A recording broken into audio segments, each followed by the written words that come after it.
Malala mali e aho e ki moe lelei e Tonga kotoa, fia ke u talitali lelei ki mo tonu, ki o mo ngahi o ngongo mo le tio kai o maa television e Tonga ki he hoani. I he wakaiko ia ki ngahi ulu i o ngongo. Tupu aki peseti e ua a ekonomika Tonga ni i tau whapaanga lolo Tonga wano wanima wano wano. Tōlahi ai hamai maha kikili i longai whāngau i he taimi mawhanai e a lolo Tonga ni, pea holomui a Amerika mi ene ngahi tukoni whapaanga ki ofisi e Pasifiki ki Atakai kai hōha ki eni Asiaina o tokoni. O kuto e penga hitala noa kehe na yangi, pehea e ta wakai ki ngahi o ngongo mehe malae o estipotike uma a wakai ki he tuunga oi ea. Ko e wakai lewa eni ki he whakai ki iki, ko au Liliani Polutele. O kule ko te pule anga ai tupu peseti e ua i he ekonomika Tonga ni i he tau whakapaanga lolo Tonga wano wanima wano a wano. Ko e whakaha eni e he takoni palemia to ke tāwiri ami Latu ki e ngongo ai le te o Tonga mo e whakafuafua e tupu pe ekonomika o mei nofo i he awalisko eni i ngai tau ka hoko mai. Peti Blake ilalahia mo e whakaiki iki.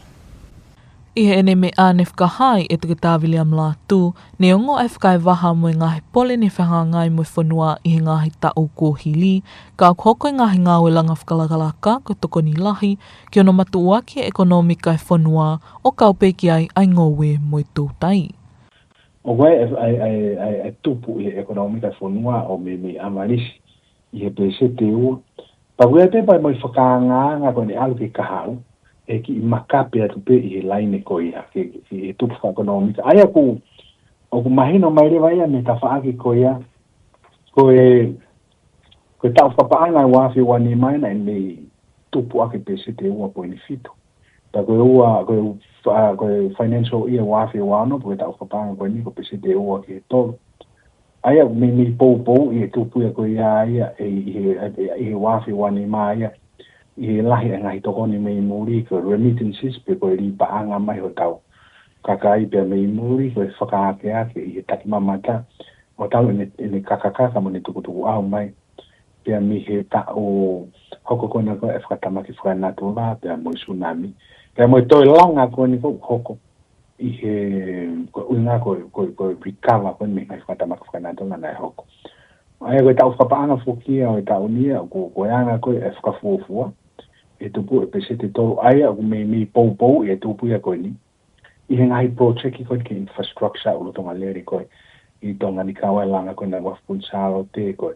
Ngahi project ke pia kua mana ki kamata. Aia koe langa koe no e tau halafu kawa lele lo e taini meno tonga langa e whalea rea. Koe ngahi project la lahi fok ulau miliona pe au toko ni lahi ia o asi maia i he tupu wha ekonomika. Ai whanua i he ata i ngai tawhake i ke. Ko taha sektoa au mahu inga ki tupu whaka ekonomika ko whewhakatau aki, ka au haa mai ai lahi ange pē ai mole atongani ki ono hu mai ai koloa mei tuapule anga, i he paanga au mau e he whanua me he koloa au whakatau atu pe hu atu ki tuapule anga. Ai aku i kai ha tupu kai whe amokaki holope ai paanga au tānaki he sektoani. I he ene pehe o kololo tonga whakahoko ai e he eik pale mea no pele whakawhanua e ne polo kalama tala noa mo i ngahi pot ngawe ai pule anga ki a whaunga e tokoni ki whakalakalaka e whanua i loto he aho e te au e nau whai whatongia me he pule anga. O ki ai palani ki e pule anga whakalukufua. O kololo tonga whakalere taini me consultation pe koe tala noa a eik pale mea pe a ngahi potu ngawe ko e pule anga. Ula kiko e nau ngai me e achieve i he pe te nau lava o aeola te nau ausia i waki aho te au e pure anu. O koutu ko e o ku kai wha mea nia e tuku noa ai tai whahanga au ke tunga whaka ekonomika whanua tau te whakatau aku. Ka ko whaama pure anga e aho ni ke tau hanga o hanga e pure anga o review. Pe te nau te hanga o siofi ai ngahi lao pe ngahi policy ngahi tutuni ngā au. Ki ngā whaka ekonomika ko e whanua tau te whito ki he whaunga hono whai ngahi laiseni, e kai ngā tai ko hono monitoa ngahi business. E ko pure anga whako leku leitai. Pe ko ia une whakapapau o ku mumu ngahi business e whanua, whatatango mo e lao. I he tāke tipe pia moe vision e pure anga mfonua whakalofua ke tau maha ekonomika ku tupu pia me mo ui kai ngatai o guai e ngahi lao ke kau ke foreign investment pe ko whakai ai kau muri mo kakai ua e nau paanga ke nau mai o toi whakatupu paanga motokoni ke no langa ke atongani ka koe ki lahi foki a he ni a una ulak siofi a return of investment pe koe ala o ai a koe hae nau me e mau ka pau te ngau mau invest tongani ai ko tawa no ko ke investment ni ko e kai ke ngata he langa ngai ngawe anga langa ha hotele tokoni ke mawanga iwi pe ko energy I he tafa aki o whakatupu ko loa kai ke ngata ke ni hanga o maha ngawe mai fonua ka te ni hanga o maha paanga ke tokoni e ngai service ka i he taimi ta dao o ku foki mai e paanga e ka kai koni mo ka business mo ka kai muri koni e whano siofi ko a whainga whaai te ka whainga incentives e whai he pure anga ke whaai ai ke ngai business tau te vito kono whainga whai ke nao mai waha kere o ku nao business ai whainga whai ta whaaki ko ia I kai ngā tai ko e whai ngā tax e o ame manau torupe ia whaha taimi e kai ke nao totongi a tuku hau pea mo ngahi mea ke koe hae ngahi tokoni e pure anga e whakahoko ke whakaiwia ke nau investment ko nau mau investongan. Ai ko ngai whainga whakatu ia ko lotonga ngāwe te kai pure anga. Pau kau e mau ngai palani ke ulaki aho te au. I kai ngā tai hango ku lame e nei ko no review ko no toi siofi whakatono ke alu tatau pea mo tuunga o ku ai ekonomika o fonuani pa mo no malo hinga. I kai ngā tai ka tau whakahoa pe nau tau ngai fonua a kau ngā api o wāo whikai mai koe mo tongani. Ko hae mea u successful a Cook Island, ko hae mea u successful pe o lalirei ai whenga o whaha moa pe mo fish pati tau sio ki ai. Kai mana tu e koe pe ngahi pōre ia u tau whianga ngai mo ia paku pape ke o hake he taimi kotoa. Mahino pe ai whenga ai pule anga ke whakalakalaka e tupu whakaekonomika, ka au iai ai ngahi pole o ngau whehanga ngai mo ia, o hange koe tu ulawe angofua au pito atongani ki ngahi whakatamaki, lahi e mawahe ai kakai mei tongani ki toa pule anga o hoko ai o tōnou no whakakau ngāwe, pe a kunewe sia ai a iwi malawa a ekonomika atongani ke tupu. Neongo ia ka kohonau lelei taha e whai ke whakapapau I he uluaki aho e te au e nau I he pule anga, ai ngāwe kua usia, pe hamea ke toi whakalelei I ke tokoni ke langa whakalakalaka whakalukufua atongani. Ma ai ngongo a le tio ma televiso ne Tonga, ko au Betty Blake I lo lahia. O ku tokolahi longa I whanau o kuhai ai mahakikili I he taimi mawhana mo e vela e a I he lolo tongani. Ko e hili eni hono whakapapau I me poto ngawe mo ui I he le koti e he waa talatala e whare maha ki vaiola e lahi longa I whanau o kunau talatala atu I he hangata maki mo e pepete sino topo me he mawhana o I ea. Ko e whakaiki ki mo sino lita tui vai. I he whaike eke a ngonga li te o Tonga mo e toke tā pole wa amaha ki pipihi toke tā Joseph tā kaina ane pehe. Ko e toka ngā, ka uhi ko taimi perepere ngesi eni I he whito o aki ai ea, pe au fuuvela ai ea I he lolo tongani. O kule ko te he potungai mo ui ai toko lahi longa I whanau o kunau talatala ki vaiola I he maha ki kili, ai aku tupu mi he mawhana ai ea whakataha mo e fu. Ko tuka ki mea mahau I ngai ni pe ia ke whai te hapatala no ke toko ni atu peke ka nasa wan tapaki koe ni whare talatala. O ki ai pe si oki tunga koe ni koko ki ai e vela koe ni mo e kowe a pita e ahi taimi koe ni. Pe mau a pita peke mo tokanga ma kehe. Koe taimi e ni ku lahi ai ate panga puke ia ma kehe a pita hangi pe hangata maki ka kulo kula. Taimi ni koho fia e kulo kula pe ku isopapalang pe taimi lahi pe toko lahi tahu nau hau pe mo celulai tisi. Pe koe hangata maki I pino. So he toki koe natula pe ai whenki puke koe nuku asti pe ia koe e a mawhana e a katahat pe moe ngahi kai mene ku lahi ai ngai koa kai ke o lahi kai mea kono kona mea koe a he kakai o asti lewa pe moe puke koe he hangata maki koe kulo kula koe toko lahi ka ule ka unau talatala mai te moe puke koe ia naha ki kiri pe mea ia pulahi taha pina ni ati he taini mi he taini koe ni ai apu pe moe ko ririu koe ni ea ku maasana pe pela. Lo tonga nina te pehe toke tātākai o whakatokanga I make he moe vela ai kele sino I longa I whānau, topu me he kaukau tahi I la a. Pe ako kovi pe ki he nau mo ui lele I. I ene pehe ko tūku atai whale I ki he kau mātua tau I whānau me kakai o e whanua. Ia toi whapoto I ange hono awe e whānau o wa inga mo kaukau tahi I he taimi vevela ai la a. E kai ngā tai o kau kia me ngāwe I uta I he taimi la a, ke e toi whapoto ange ke tok whaipe ai ngāwe I he taimi e whiawhi I he mokomoko ai ea. Ko hui ok malawa pe o puke I he tau mahaki flu ko uhi koe whepaki ai ea. O kia tokanga ke he taimi o kumaua I ai vainu ai si, pe koe maua mea tokoni o kumomoko, koe taimi a kuwhepaki a moe vela ai sino I tangata o whakatupunga ai hapuke. Tokanga pito ki o ki tahi ki kau tahi, toko lahi tahi.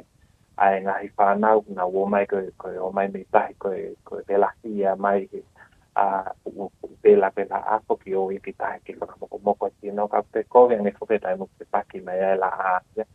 I tai mo kopu o kau tahi ai mo pino ia koe mea makihi. Tokanga pito ki ai, tokanga ki he inu vai momoko, tau oho po ke taim lahi e momoko, inu vai ai, kai mea momoko, kai mea koe ata pangati lo ngai whanau e mea momoko koe uhi poko e ako. E whepaki pe ia moe mawhana I sino e Tongatapu, pau peke nao puke me na tore whana ki flu, ki whakailonga koe e toto holo, e tō ake ke ai. So koe ki I whale I pe ia, moe toko ni atu ki kakai whanau, koe uhi te taimi koe ni e mawhana pe pe ape ia. Oku mooni a pito pe, a te lava pe ki tau lelei, ke te mo'u lelei pe ki ta pe a mo planis lelei, mau me toko ni, to inu vai a ta malolo lelei si, no ta pe fito pe ki o ngā ua ki uta, taim ngā pe ni, taim pe taim ngā ua pongpongi, haua pongpongi, ki mokomokangi ea, pe ko e fiafi e taim kokang malo e, tok taim lelei ki whaia ngā ua. Taim pene ko tonga pumo vela samhap lagi ki malolo pe tau lelei ai pe ngahi hawakai me ia ko ia ke palanisa pe to te ki to konia tu pe ia ta whaki ko ia I ke kakai whanua he fu taimi ko ne whiri wakelo ea tai. Kai ke he wai whale I ke te a mo whapotopoto ange hono tau e whanau ke na mo uilele I he lalo tongani, ka hui ka teu e whoke whanau ke he ako I he uike kaha u. Mai angonga le te omo televisione Tonga, ko sinolita tu I vai. Ko hike mahu inga hono whakaivia mo whakamolohia, ai wāwhinga e aki, ai ngahi whanua o e Pasifiki, pe ke te wāwhiangi honau kautaki. Ne au tonu mai ai ki tongani skeritali seniale o e waa whakaskeritali kautaki ngai whanua e Pasifiki, pe PIFs, ai a ko Wanga a Neafi, ko e ahi ki he eiki palemia o tonga no pele whawhanua. Koe a ahi mai eni a wanga hili hono whanofo o no pele whawhanua ki e lakangata ki o tongani, ke whakailonga I hana whatongia koe palemia whakamimui taha ko whanofo I ngahi whanua o Pasifiki. I ke ngatai, ka kaukonga ene a ahi o hoko ai eiki palemia no pele whawhanua, koe me mipa e kautaki e toko tolu I komiti whalei ki e whatahaanga e kautaki o ngahi whanua o Pasifiki I pe koe iloa koe Troika. Ko e whaamuia ene ahi ke whakaha ai tupulekina mo e wāwhinga e aki wāofi o e pule angatonga mo e waa whakaskeritari kautaki ngai whanua e Pasifiki. Pe me ofisi Balemia, ne whiwaiwai aki e na whakataha ai ngai whakakaukau whakau aki me ngahi ngāwe whakawhitu u, mo e maho I ngai whi mao ke hoko atu e ngahi wāwhinga e aki koeni he ngai whanua me mipa I he forum, ke nau whiinas aki I ngahi lelei mo e ngāwe I he Pasifiki. Lorotonga na whatahane tara monu heni skeritali seniale Wanga kia no pele whawhanua kia lakanga kone pole kia imo ine tukupā ai whingai aki waofi e waa whakaskeritali pe PIFs mo tongani ke popo ai waa whingai aki whawhitu o mo ngāwe whataha. Ne whamalo I ai e no pele whawhanua ai ahi kua whakahoko mai e skeritali seniale PIFs pe heki ngāwe ko nā whakahoko mo ine whahai pe tuku pā ato ngani ki he taki le lei whawhitu o mo poupou ki he whaunga mo I ngā ue ko ia ai forum. Kua holo mui eni a Amerika mi he ene ngahi tukoni whapaanga ki he ofisi whawhitu e Pasifiki ki he ātakai pe ko e Spreb o ko mātunga eni mi hono whangata he Palestini Donald Trump ai ngahi toko ni whakapanga ko toa pea Amerika ki ngai sino ngāwe whamamanlahi mo whawheitu e ono ai nau ngāwe ki ngahi ka venga ngāwe whakau aki mo ātakai mo e whiririwa ki oi ea o kau ki ai sprep vai whanua tū Paula mo e whakai ki. Ko e mole lahi eni ke sino ngāwe whawhitu o ngā tata ke ngahi ngāwe ki hono malu i ātakai mo whaibia ngāwe ki hono whawhipaki i e whiririwa ki e ai he Pasifiki piko e sprep. Ke hui ni kawa Amerika e kau whapa angala lahi o e ngahi ngāwe na nau whahoko ai eka hono whaleleha ngahi poloka lama ki hono malu i e ātakai o e Pasifiki pehe ki hono whawhipaki i e whiririwa ki o e ea. O nau ului aptanga foki a pia haa moa pe akulaka he kau ngāwe toko te au ni manoa o nau whahoko whatongia i ai me ngai whanua kekehi he Pasifiki o ka waia haa moa, Fisi, Solomone moi otumotu mā solo. Koe pule anga ni mau nau whapa anga lahi taha e nau ngāwe ai ko Australia, Britania, New Zealand, Falanse mo Amerika. Ka koe holomui ko enia Amerika o whakanga ilahia he kau matau toko lahi he ātakai pa mo e whiliuliwa ki o e ea o pehe. Ko e Pasifiki koe sia lahi taha me ngahi ngāwe e ngai whanua lalahi o mamani pe au tau ki Amerika ki nau kau i hono whapaanga e ngahi ngāwe whakakeake koe ia. Ka ne whahai Amerika koe nau holomui o mātu unga ia me whia mao ki te wakai i whalelei e Amerika ai ngahi toko ni whapaanga o whahoko ki ngai sino ngāwe peheni pehe ki hono pule lelei e ngahi paanga ku mole ki tua me he whanua. Ka ke he neongo nau holomui ka o kei tu mao pe a Australia, Britania, New Zealand mo Falanse pe iai me toko ni whakatau ko tukpā e siaina ki nau whahoko ki he ofisini. Koe konga nau polokalama toko ni anga maheni whahoko ki he kautaha whawheitu u koe ni. Aine tok whake toa e siaina ai paanga Amerika e wakilu ki he ofisi hiri pe ia halau aho ai holomuia Amerika. Neongo ke toko ni anga maheni pe ni a siaina ka whakauhinga ia he kau matau he politkale koe taimi ni whakaua toa e toko ni koe ni he wike ko osi koe hili pe ia ai holomuia Amerika. O kange ia hawhinga siaina ki nau toe o whiangi ki he Pasifiki a ki nau tu o tokoni i he ngahi ngāwe o kumatawai ia Amerika. Aine pehe ka whauhinga whapolitkale koe ni, koe fwoi laka ko eni a Amerika, koe laka ia ni hala, koe uhi e te wao whiangi ai he Pasifiki, mo i ngahi pole anga o nau tu o tokoni ai ngahi whingata ia he Pasifiki o hange ko siaina.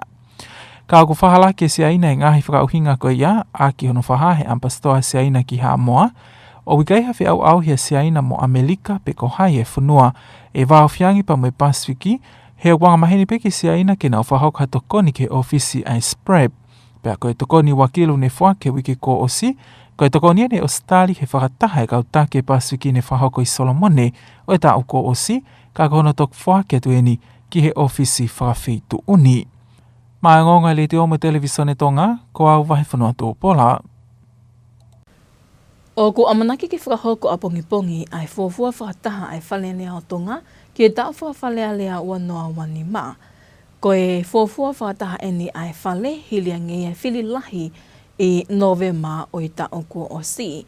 Pehe me ofisi o e ki sea whalelea e whakahoko i whakatahani a hono whakafua ka vai o i hou e ki me mipa o i whalelea pehe ki hou e ki minista o i kabineti o whakatatau ki e tūtu oni ai koni stūto ne.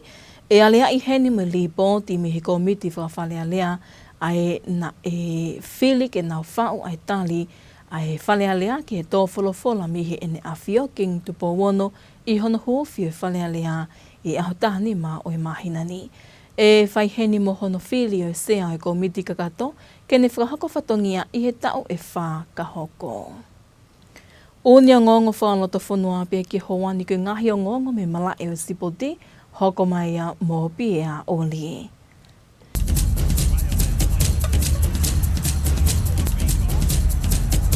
Malamo tau ki whilonga ki koe whakaini ki malae o e sipoti. O kui kai ke i whātatari e teme kaukau poe me kuensilani e teu ke e whāri ari mo taitali lei e huka mate mātonga Soni Luke i amanaki koe a ke wainga mai kanapuni he whiahu en ala ela o e tauni. Nei la langa whoke tare ni te huka si i kai pakihe mate mātonga i Penrith he wanoa taha fitu pia huluni ato ai he whiahu ke ipo New South Wales. Ui me ai ke Panthers i he wanoa ua pia wainga tu o wha i he whiahu koe o e tau. Nei ai hono whainga maari na e whaari are e whiahu wanoa ua tolu Ma e mono whanga maari o wainga tua wanoa i whiau i ena ala ela tokone be ki hono i kuna hoko he bandays ai whiau hini pia i kai whoke ngatai. Nei hoko e wainga whaharo mata i whai tau e ua koe ni koto e ui a ia ki he whiau hi koia a New South Wales. E tamna tau pena e ui ki mate mātonga he wanoa ua wangi he wanoa wanima te si tu onga fōru mātonga ni ka wai mo whiau hipo a mamani kai behe whoki ki he whiau hi koia Pacific Championships. Koe ne hiki koe ni ki he kaukau poia Queensilani, ko mahino e mawahe pia mono kaunga wa inga koia, ko Carl Lawton, ai aku hikia ki Britania ki whiau hi koia, ai Super League o tau ni. I whamatala mi he pure lahi koia ai Penrith Panthers, Michael Luck, ko hoko hiki koia a luka ki he Cowboys, ki wanga e whangamaria ki he nihi whaoe te mi, ki nau huhake ki he huka mo tamhawhe, hange koia ko Reed Mahoney, pe he whoki ki he Xavier Garesk. I he taim te tau peo ku tui e whai ako, ko e tāna ki atu koe ni o luke ki he temi koe ni ai Cowboy, whangamari e te le ia pia mohono tare ni ti, pe whoki ni tau kiwa i ngā ke ngau aki, hoko atu i he kautoa koe ni, pia ko ki nau tolu matu o tua he temi koe ai Cowboys. I he ne peherewa ko Sonny Luke ai whamooni a rea pau whamui mui tahawe ma ai Cowboy, tō ke hanga ni iho ki whatatari ki he nau o warea pau, hange koe ko Matt Lodge, mo James Walsh, i he whangamari e kei tukuange atu, pia me he Cowboys. Koe sipoti pe.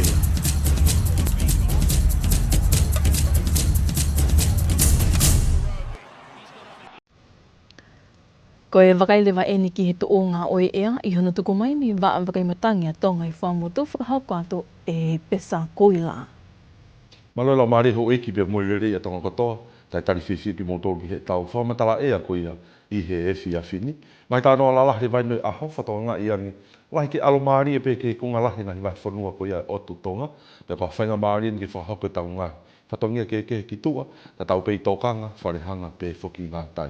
Kahi taimi ta tau pe te tau ki whiawe mua ea u mā whanange ke tau fuhia kotoa pe o tu tonga. Whatonga i angi, ke iai pe moha upa tu umoto i ngai wheitu, ke kotoa ngai vai whanua koia o tu tonga o malapa pe lolola i ngai taimi.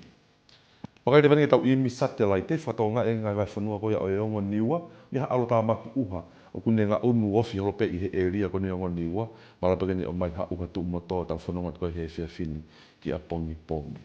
Pake ngai vai whanua le wakoia o wawa uha apai, Tongatapu pia mo eua lahi alo maari e pe, tuke hanga taimi au whia whotunga langi, pia malapa ki ai moha uha tu umoto i ngai wheitu o lolola taimi. Kai pasiki a hini mako ka hoko mai whatonga e tau ki whiawe mo alo maari. Tōke hangi whaki alo tā maku uha kune ngā unu hake pe me te whakatonga. Pe whoki ke tokonaki whakaosinga wikendi ki Tongatapu pia mo eua. Pe whoki haa pai pia mo wawau. Pia ngā unu te pe alo tā maku uha koe ni ki he ongo niua i e sāpate. I he taimi tatau pe uiha alo maari e kune mawhola mai pe me ta whakatonga i fo. Ai tene whetukutuku hake tau toka anga matangi. O angi pia me he tonga. Mo tonga hake, ke kotoa pena i vai whanua koea o tu tonga, i whakaosinga koea e wikendi, pe ke tōwhuhia i alo maari, pe whakuni mōmi te koea, koe wike kaha o. Kai tau whanonga koea i he whia whini koea pongpongi, whatonga e ngai vai whanua koea e ongo niua, au whia pia ngai taimi, pia malape kei muha uha tu umoto, tau whanonga he whia whini, pia ki wawau, haapai, Tongatapu pia mo eua, alo maari e pe tuke ngā taimi au whia langi, malape kei muha uha tu umoto i ngai whituru. O lololahi i ngai taimi. Ke iangi pe toka ngā matangi pe me tonga mo tonga ifo, o au peke maritahe hongo fulu ki houa. Ke kotoa pe ngai po tahi koia o tu tonga. O lao tahare mako i fua mawhanake poni, ti klise se ua whaa ki he wāno, ke kotoa pe ngai lai whanua o tu tonga. Tau whamatala e o pongpongi, whatonga angi tau kei whia pe moa alo maari, me he ongo niwa, wawa uha apai, Tongatapu pia mo eua. Pe angi pe tau toka ngā matangi pe me he tonga, mo tonga ifo. O au peke maritahe hongo fulu ke taha nima ki houa. Pea hike o au ke maritahe wanoa ke ngahi po tahi whakatonga koia Tongatapu pia mo eua. Malunga taha rewa koe fua mawhananga pungpongi ki kotoa pe o tu tonga. Na au peke tigri se tolu taha ki he tolu ua. Taimi hua pe moi mamaha koe tahi, tau maari o siwanima pe me hiwa he poni. Maha toka ia i he toi kuata ki he whaa a hengi hengi. Koe la a moi mahina, a manaki ke hopo la a o staha ono me he ono a pongpongi, pia tō ia i he osi ua fitu, pia me he fitu, we whiawhi pe ko ia a pongpongi. Hopo i mahina, toi minite ua ke hiwa a pongpongi, pia tō ia i toi minite taha fitu, ke hongo fulu, po uri foko ia a pongpongi. Whaos pia tau wakai ki e tau whamatala ea ko ia, I aho e ni maka hoko mai ki Nuku'alofa. O kamata i whalaite ke tūsite ko ia o wike ka hau. Lahi ke alo maari e petu ke ngatai me au fia langi. Pea malape ke mua uhtu moto i ngai wheitu o lolo lahi ngai taimi. Walunga tahare wako fua mawhanaki e aho e nima ka hoko mai ki Nuku'alofa. O au peki te krise sia se tolu noa ki he tolu ua. Puka kato ia e tau whamatala ea. Malo o pitoho mau mea mai ka mau mea. Ko e tuonga ia oi ea ka tau te wakaingi pihi ki ngahi ulu i o ngongo. Pua ki peseti e ua a ekonomika tongani i tau whakapaanga lolo tonga wana wanima wana wano. Tōlahi ai hāmai maha ki kili i langai whānau i taimi mawhanai e a lolo tongani pia holomui a Amerika mi e ni ngahi tukoni whapaanga ki ofisi e Pasifiki ki Atakai kai hoha ki eni Asiaina o tokoni. Mo e ka kato i pia e ngahi o ngongo mo e letio kai o maa e television e tonga ki e hawani mo whakaamu na o taki kotoa ato pia ki lato whani kotoa. Kai malo e tau kei whi au mai, ka mo mea.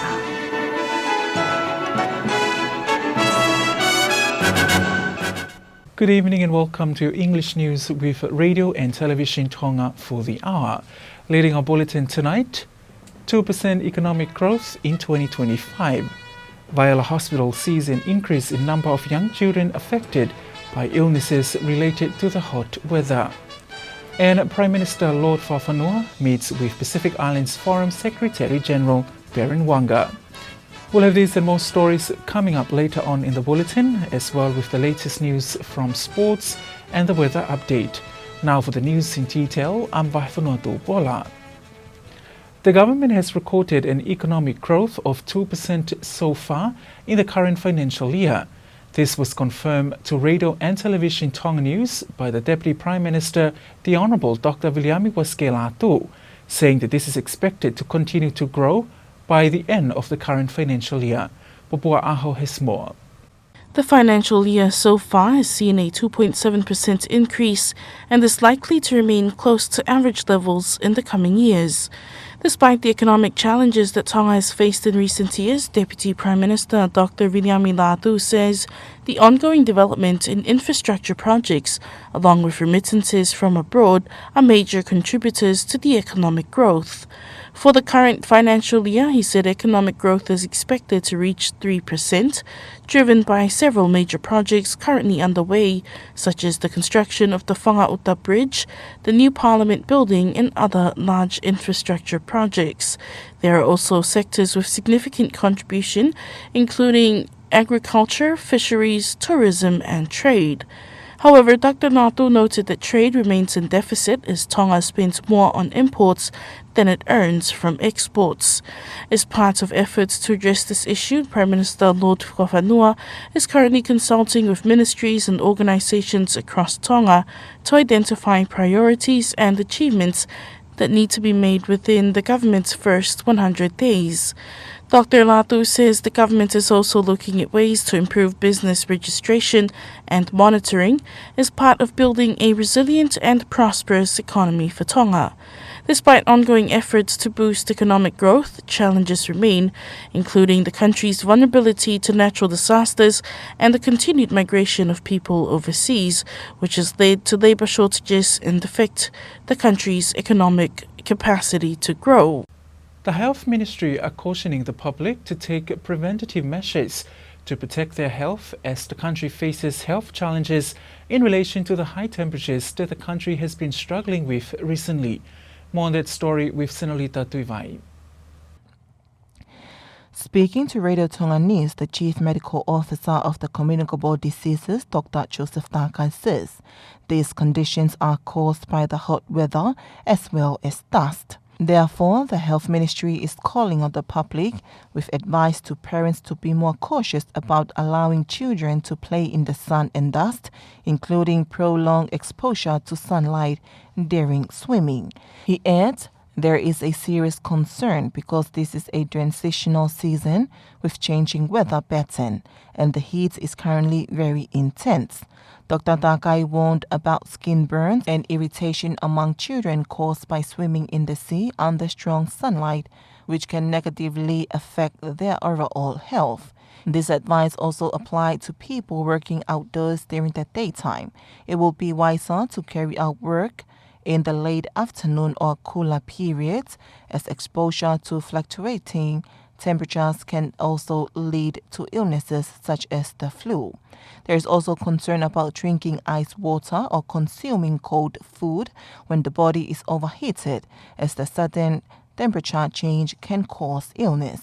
Dr. Takai urges parents to be extra vigilant and careful in looking after children so they remain healthy during this period, especially as children are preparing to return to school next week.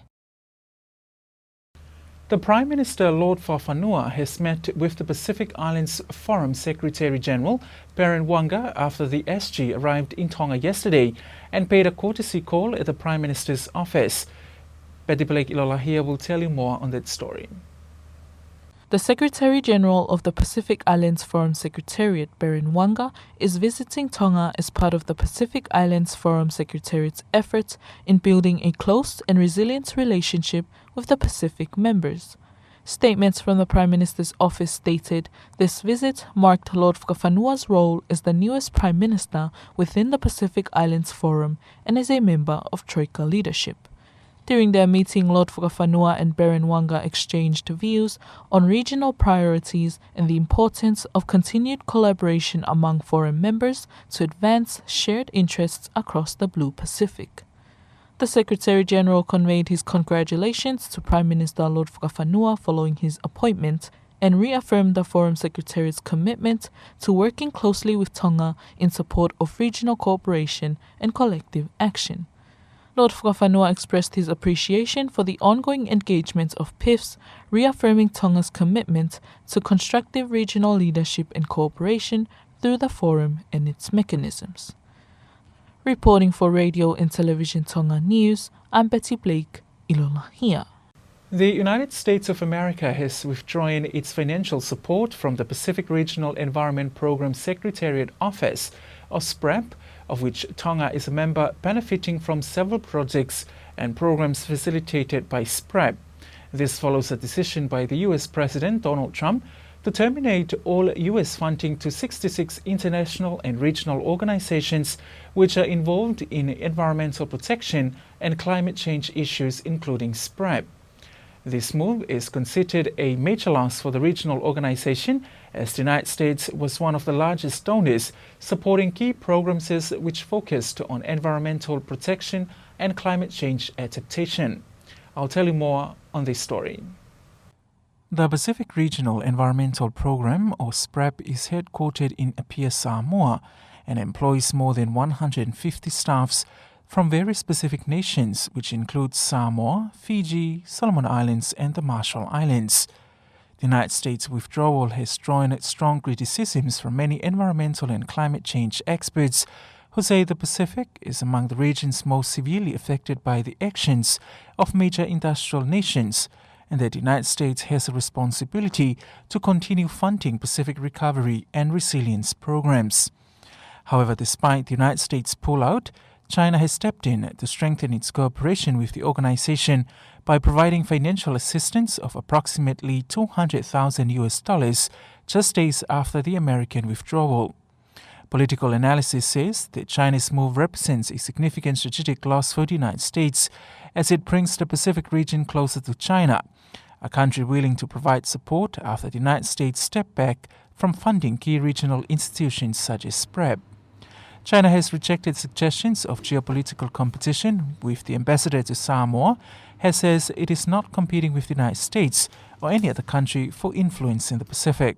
The ambassador says it is normal for China to provide assistance to SPREP, and that the $200,000 funding package was already approved by Pacific leaders during a meeting held in the Solomon Islands last year, with the funds only now being formally delivered to SPREP. And the Legislative Assembly of Tonga will resume tomorrow morning for their first sitting since the general election last November and the soft launching of Parliament last week. Part of tomorrow's agenda will be the swearing-in of all members of Parliament, including the Cabinet Ministers, and also the appointment of the whole House Committee Chair for the next 4 years. They will also deliberate on a report from the committee that was chosen to draft the answers to His Majesty's address following the soft opening of Parliament last week. And that's it from the local scene. Sports news is up next after this break with Pierre Ollier. Stay tuned.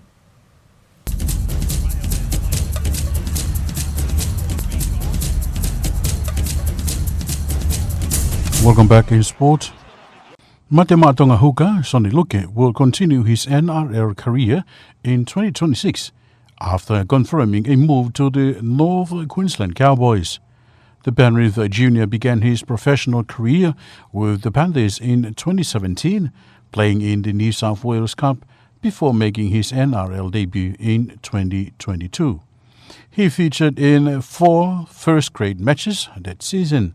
Luke enjoyed a breakout year in 2023, making 20 NRL appearances as Penrith secured their 3rd consecutive premiership title. However, opportunities were limited over the following 2 seasons, with just 2 further senior appearances as he returned to New South Wales Cup duties. At international level, Luke has represented Tonga in 10 test matches between 2022 and 2025, including appearances at the Rugby League World Cup and last season's Pacific Championships. His move to the Cowboys follows the departure of Carl Lawton, who has joined Super League champions Hull KR ahead of the new season. Meanwhile, Cowboys General Manager of Football Michael Luck says Luke's experience will be invaluable to the squad. And that's your sports news.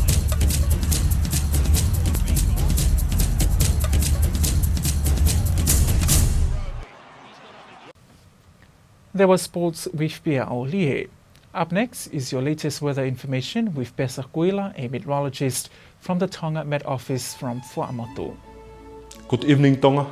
Welcome back to our weather forecast from Tonga Met Services. Our headline for this evening, we expect fine weather over most parts of Tonga, and it is great for outdoor activities, but please take notes, the continuation of warmer air temperature for all of Tonga land areas. However, a possible showers of rain can be heavy falls at times in some places across Tonga.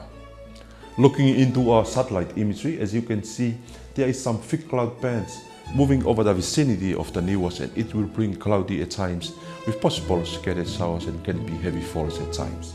But for Vava'u Ha'apai, Tongatapu and Ewa, mainly fine apart from cloudy periods with possible isolated showers and can be heavy falls at times.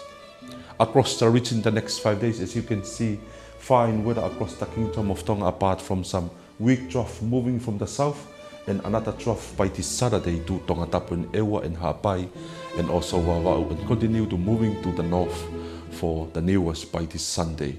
However, there is a ridge of high pressure system extend onto the south of the group, and it will bring a south to southeasterly winds across the Kingdom of Tonga with a mainly fine weather by the end of this week and also early next week. Let's bring in the weather closer into Island Division from this evening until early tomorrow morning. We expect fine weather apart from cloudy periods with a possible isolated showers and can be heavy falls at times. South to southwesterly winds of reaching up to 10 knots for all of Tonga coastal waters, and the overnight minimum temperature for tonight 24 degrees Celsius for Tongatapu and Ewa across to the Niwas of around 26 degrees Celsius. Forecast for tomorrow, we expect a similar condition with a mainly fine weather apart from cloudy periods with possible isolated showers and can be heavy falls at times. South to southwesterly winds reaching up to 10 to 15 knots and rising up to 20 knots, especially to southern waters for Te Reki Tonga and Te Reki Tokelau coastal waters. And the maximum temperature for tomorrow of around 31 to 32 degrees Celsius for all of Tonga. For the tide prediction, high tide 25 minutes past 9 tonight, low tide at 3:45 early tomorrow morning. Sun and moon, sun will rise at 16 minutes past 6 tomorrow morning and will set at 27 minutes past 7 tomorrow evening. Moonrise 2 minutes to 9 tomorrow morning and moon set at 9:43 p.m. tomorrow evening. Wrapping up with our 5 days outlook for Nuku'alofa, starting this Friday until Tuesday next week, we expect a fine weather apart from cloudy periods with possible isolated showers can be heavy falls at times. And the maximum temperature for the next 5 days for Nuku'alofa of around 30 to 32 degrees Celsius. Malo opito, thank you for tuning in. See you next time. There was Pesakuila with the latest weather update, wrapping up your English news for the hour. But before we part, here's one final look at tonight's top stories. 2% economic growth in 2025. Viola Hospital sees an increase in number of young children affected by illnesses related to the hot weather. And Prime Minister Lord Fafanua meets with Pacific Islands Forum Secretary General Baron Wanga. That's it for tonight. Thank you for joining us. I'm Paula. Good evening.